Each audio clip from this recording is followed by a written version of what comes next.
မင်းမရှိရင်အသက်မရှင်ခြင်းဘူးဆိုပြီးလက်ပေါ်ကိုဗလိတ်ဓားလေးကောက်တင်တော့တငယ်ချင်းကထအော်တယ်ဟဲ့ငါလက်ကြီးတဲ့ငငယ်တော့ကမအိတ်လို့ရိုက်တယ်ကြီးလာတော့အိတ်နေလို့ဆဲတယ်အမေတို့များအမျိုးမျိုးကြိုက်ခါသားကဓားရှာတာတော့ဆေးရုံတင်ပေးခြင်းတာညာလဲပြီးတော့ကားတိုက်တာကိုအုံဖွာတဲ့တချို့ရင်ဝင်တွေများတိတ်ကျဲတာပဲ2ယောက်3ယောက်ဆန်တယ်ကျွန်တော်ရင်ဝင်များတိတ်ကျင်းတာပဲတစ်ယောက်တည်းထဲ့တာတော့ပြန်ပြီးထွက်တယ်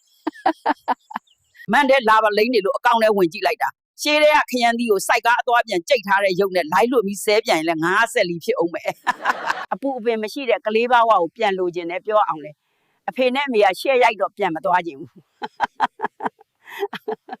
စိတ်ညစ်လို့ရင်သွားဖွင့်တာတော့တငယ်ချင်းကစီမပြလို့နှစ်ခါစိတ်ညစ်ရတယ်အကောင့်ထဲမှာဘာတင်ဘာမှမပေးကြတဲ့မတန်မစွမ်းအဖို့ကရှိကိုရှိတယ်နေမကောင်းကြရဲ့လား